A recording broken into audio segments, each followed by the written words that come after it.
Barang siapa mengasihi aku, ia akan dikasihi oleh Bapakku, dan aku pun akan mengasihi dia dan akan menyatakan diriku kepadanya. Sudah jangan bingung dengan kalimat seperti ini ya, seperti kayak seolah kok tiba-tiba jadi siapa yang duluan di sini gitu. Ini kan agak gak biasa nih kita membahas kayak begini di dalam teologi reform kan ya. Ya bukan cuma di dalam teologi reform karena kita belajar ini dari Alkitab. Allah yang terlebih dahulu mengasihi kita. Lalu ayat ini artinya apa? Gini cuy, kita itu nggak cukup kalau hanya melihat dengan paradigma sudah belum lalu secara statis ya. Hidup ini ada progres, hidup ini ada pertumbuhannya. Maka waktu kita mengatakan di sini Bapa dan Anak akan mengasihi dia, itu bukan bilang bahwa sebelumnya Bapa dan Anak tidak mengasihi dia atau kurang mengasihi dia atau bagaimana. Kita nggak bicara itu cuy. Memang sudah dikasihi, tapi pengenalan kita akan cinta kasih Allah itu ya. Kita itu semakin mengerti bahwa kita itu dicintai, dikasihi, ya. Itu waktu kita mengasihi Tuhan.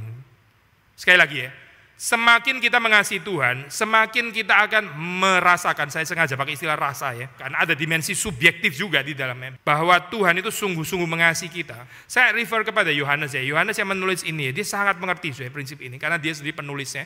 Yohanes itu menyebut dirinya sebagai murid yang dikasihi oleh Tuhan. Kita nggak boleh mengerti, jadi GR gitu maksudnya. Jadi menurut Yohanes, Petrus nggak dikasihi Tuhan gitu. Jadi Yakobus nggak dikasihi, cuma lu toh yang dikasihi. Saudara salah baca kali kayak begitu ya. Tapi Yohanes itu punya pemahaman yang very personal, sangat subjektif bahwa dia adalah murid yang dikasihi Tuhan, yang sangat dikasihi oleh Tuhan. Kenapa saya? Saya percaya jawabannya karena dia belajar mengasihi Tuhan. Gitu. Orang yang belajar mengasihi Tuhan, dia punya keyakinan bahwa dia dikasihi oleh Tuhan. Ini sesuatu yang terus bertumbuh dan gak ada habisnya. Kita ini berada di dalam dunia, kita ini selalu ada di dalam tension berusaha untuk dikasihi dunia. Dan di dalam tension ini, kalau kita gak punya keyakinan yang kuat bahwa Tuhan sebetulnya yang mengasihi kita dan bukan dunia, kita itu gampang sekali terseret. Gitu. Dunia itu dengan sistem cinta kasihnya punya peraturan-peraturannya sendiri, yang kita harus penuhi, baru setelah itu kita akan dikasih oleh dunia. Kamu harus terkenal, kamu pengikutnya mesti banyak orang like. Kalau kamu nggak terlalu punya keunikan apa-apa, kalau potensimu biasa-biasa saja, dunia nggak akan mengasihi kamu. Dunia punya sistemnya sendiri. Lalu kalau kita sendiri nggak kuat di dalam penghayatan kita dikasih oleh Kristus, dikasih oleh Bapa, kita akan menjadi orang-orang yang sangat lemah, gampang sekali untuk membeli, kepingin membeli cinta kasih yang dari dunia itu.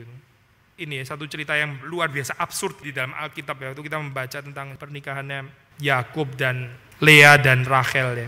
Yakub itu kan mengasihi Rachel karena Rachel itu ya lebih ada sinar gitu ya mukanya katanya firman Tuhan. Tapi Lea itu mungkin kurang menarik gitu dan sebagainya.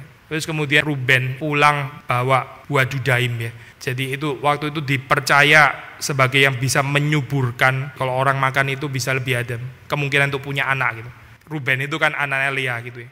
Hari itu sebetulnya gilirannya Rachel ya, tidur dengan Yakub. Tapi karena terus kemudian Lea itu punya buah dudaim itu, jadi ditukar gitu. Jadi hari itu Lea yang tidur dengan Yakub dan Rachel dapat buah dudaimnya. Itu cerita seperti itu saya. Waktu kita baca di dalam Alkitab kita geleng-geleng kepala. Orang mau dapat cinta kasih dari suami ya, mesti beli saya, mesti beli itu. Very depressing story ya, sangat-sangat depressing cerita kayak begini saya. Dan kalau kita mendapati cerita dunia kita itu ya dipenuhi dengan cerita-cerita seperti ini. Tapi kalau kita memberi diri kita itu dikasih oleh Tuhan ya, kita akan merdeka gitu, merdeka daripada impian-impian untuk dicintai oleh dunia. Dan bagaimana saya itu terjadi? Kalau menurut ayat firman Tuhan ya sederhana, dengan kita lebih mengasihi Tuhan.